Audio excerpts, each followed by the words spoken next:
I know I didn't really touch base about ending relationships, toxic relationships in 2024. Yeah, but that is what I also did as well. Um, I ended a personal relationship.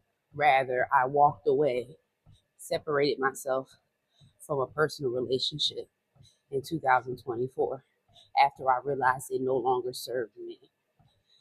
After I realized it served me more toxicity than anything else, I had to make the decision to choose me. And in a sense, sometimes execute the 4B movement. Um, the 4B, for me movement is what I look at it as. Just embracing me and not accommodating to the preferences of other people. My personal relationship, the most recent relationship that I was in during the course, pretty much the course of this channel, was starting to mentally drain me through toxicity and narcissism traits, behaviors. Um, I've always been the type of female, unfortunately, to be a pushover at times, a people pleaser. Always have a southern people pleasing type heart, especially when it comes to accommodating a man. Never had a problem with that. But the problem lies when men take that take advantage of that quality and it's not properly reciprocated. So that means the energy that I'm giving you, you're not giving me that same energy back or almost at the same level. That means I'm dishing more out for you than you are for me. And from my understanding, I'm the woman in this and you're the man. I expect a certain level of accommodation, just like you expect a level of accommodation as a man. But a woman definitely expects a level of accommodation, chivalry, and all the things.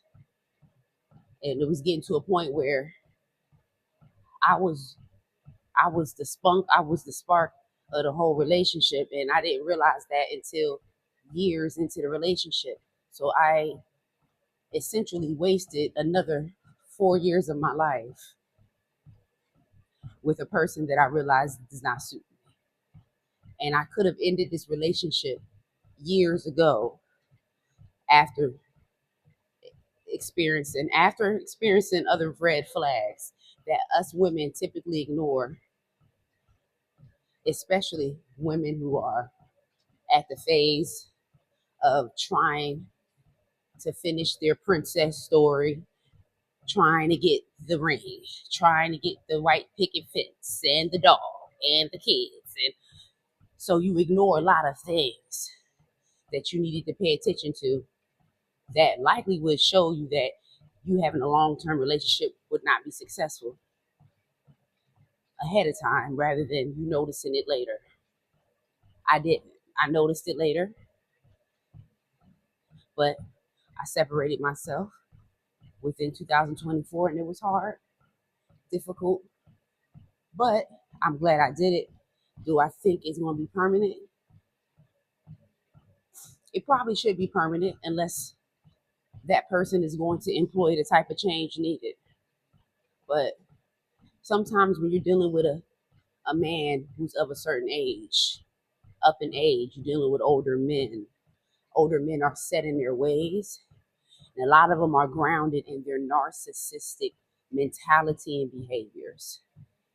They have a certain level of controlism they want to employ upon you, especially if you're younger. They're looking for younger women, but they're not asserting to the younger women like they should. At least not for me. So he didn't assert to me like he should have. He didn't accommodate me in the ways he should have accommodated me, especially at the level I did for him. And that's the mistakes we make. We treat men like a husband before they're a husband. See, I was giving him all this husband attention, and he never made me a wife, but kept claiming to make me a wife. You call in all cap, calling on cap. And we fall for it all the time, ladies. And then 3, 4, 5 years go down the line. Plus, we wondering why we didn't have the engagement ring. I'm not talking about a promise ring, the real deal. Not a promise ring to shut you up. You know, they'll do that, but won't give you the real deal. So I had to say no because I had so many coordinations in place. I was last year, I was at the verge of coordinating a fabulous wedding at this beautiful venue in Center City. Okay, I mean, have the parties decked out and already selected out that I will go with, save the date. I had it all in mind, just ready to book the tour of the venue, was just ready, had the budget details in place to get ready to save for both of us to save for this. You know, I'm a woman that's always planning ahead, coordinating, keeping things fun and funky. Trip coordinations came from who? Me. I coordinated everything to a T. This is what we typically do, women. We add most of the spunk, coordination, the fun, the fire, and everything else into these relationships. And then unfortunately, we end up getting nothing out of them. We don't get the same reciprocity. But instead, we get toxicity. We get gaslighting, further narcissism. We get controlism. You know, you get the change of different tones when things don't go his way. So y'all, and what really solidified things for me was the constant back and forth tone changing when it came to my fitness lifestyle, my wealth and health lifestyle that I was not giving up for anyone, okay, and not giving it up for him because I realized if I fall into his way of being, he may have a little bit of muscle or whatever, but he was slowly losing it with his eating lifestyle and his lack of activity. You got to keep up physical activity to keep your muscle gains, or your muscle gains will start to deplete. And your muscle will start to turn into fat. Bodybuilders will tell you that. So although he had some growth, some muscularness to him, his poor eating lifestyle and use of other stuff, alcohol, was drastically playing effect on his body, causing him weight gain, and he's not figuring out why. And I could help him with that, but you know, he's the type of mindset where he's gonna do it what he want to do, how he want to do it his way. So really, we can't really be a good collaborative team, even in that aspect, an aspect of fitness, health, and wellness, something that I would enjoy doing with you, that I want to do with you.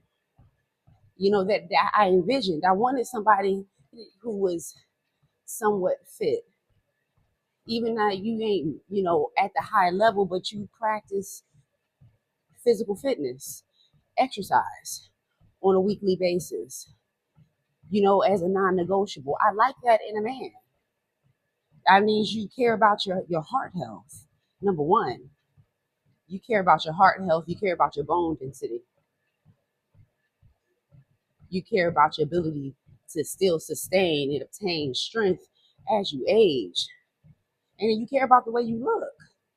Let's keep it funky. Us women, we want to be with someone who cares about their appearance, just like a man wants to be with a woman who cares about her appearance. So mine was no different. But he started to really get into his way. Feelings. When I get up early in the morning to do my workout, and then I come back to the bed after I shower, I mean, I could just tell the tone changes. All of a sudden, the attitude is created. Yeah, reoccurring, discouraging comments like, you know, I like big legs. I don't like them skinny. I don't like them legs too small. Knowing that I'm trimming my legs down. That I want my legs to be a certain size. I want my legs to be lean and toned, and I'm still going to have an attractive, sexy aesthetic to me. But apparently, not to him. So I can't wrap my head around that. And I was tired of hearing comments like that. And it wasn't like every now and then. I continued to hear them as it pertained to my movements in fitness. So that was a no for me.